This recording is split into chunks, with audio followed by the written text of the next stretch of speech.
নমস্কার বন্ধুরা, কেমন আছো সবাই? বেঙ্গলি কুকিং অ্যান্ড লাইফস্টাইলে তোমাদের স্বাগত জানাই। আজকে আমি বানাবো বাঙালিদের প্রিয় একটি খাবার, পোলাও।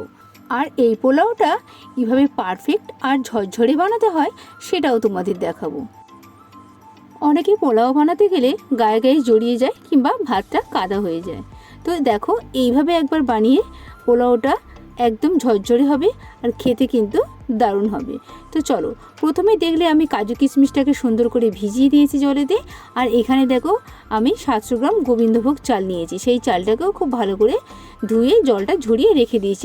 আর এখানে একটা ডেচকি বসিয়ে দিয়েছি, তার মধ্যে দিয়েছি জল। জলের মধ্যে দিয়ে দিলাম গোটা এলাচ, লবঙ্গ, দারচিনি, লবণ, হলুদ আর দিয়ে দিয়েছি সাদা তেল। ব্যাস, জলটা ফুটে উঠতেই দিয়ে দিলাম ভিজিয়ে রাখা চালটাকে দিয়ে এবার হতে দেব। তো দেখো, চালটা কিন্তু আমার হয়ে গেছে। আর দেখো, এই দেরানো রাইসে বিরিয়ানির চাল যেরকম একটু শক্ত শক্ত নামাতে হয় না, ওইভাবে ঠিক আমি জলটাকে ঝরিয়ে নিয়েছি। তো ভাতটা ওখানে ঝরিয়ে রেখে দিয়েছি। আর এদিকে দেখো, কড়াইতে তেল দিয়ে দিয়েছি। তেলটা গরম হতে ওর মধ্যে দিয়ে দিলাম ঘি, তেজপাতা আর আদা বাটা দিয়ে সুন্দর করে একটু নাড়িয়ে চাড়িয়ে নেব। যেহেতু গোটা গরম মশলা আমি আগেই ভাতের মধ্যে দিয়েছি, তাই তেলের মধ্যে দিলাম না। তোমরা চাইলে এর মধ্যে দিয়ে দিতে পারো। আবারও আমি ভাতের উপর গরম মশলা ছড়িয়ে দেব, তার জন্য আর তেলের উপরে দিলাম না। আর যে কাজু কিশমিশটা ভিজিয়ে রেখেছিলাম না, সেটাই তেলের মধ্যে দিয়ে দিলাম। দিয়ে এবার দেখো, সুন্দর করে একটু লাল লাল করে ভেজে নেব। তো দেখতেই পাচ্ছ, কাজু কিশমিশটা কিন্তু আমার লাল লাল করে ভাজা হয়ে গেছে। আর যে ভাতটাকে আমি ঝরিয়ে রেখেছিলাম, সেই ভাতটাই এবার কড়ার মধ্যে ঢেলে দেব। তো দেখো, কড়ার মধ্যে ঢেলে দিয়েছি। আর যে উপরে কাজু কিশমিশ, আদা, তেজপাতা এগুলো ছিল না, সেইগুলো একটু মিশিয়ে দিচ্ছি ভাতের সঙ্গে।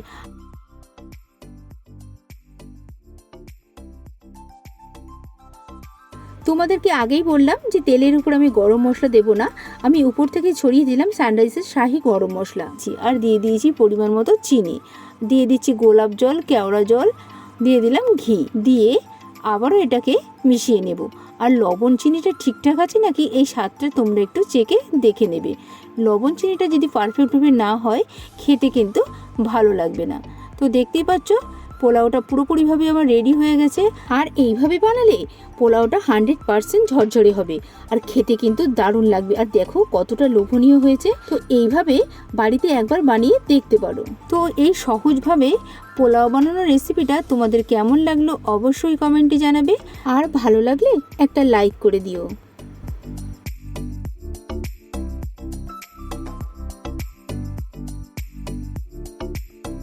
আর আমার চ্যানেলে কোনো নতুন বন্ধু থাকলে চ্যানেলটি সাবস্ক্রাইব করে প্লিজ আমার পাশে থেকো। আর পাশে থাকা বেল আইকনটি প্রেস করে দিও। তাহলে কি হবে বলো তো, যখন কোনো নতুন নতুন রেসিপি ছাড়বো, নোটিফিকেশনটা তোমাদের কাছে পৌঁছে যাবে। সবাই ভালো থেকো, সুস্থ থেকো, সাবধানে থেকো। ফিরছি আবার পরের কোনো নতুন রেসিপিতে।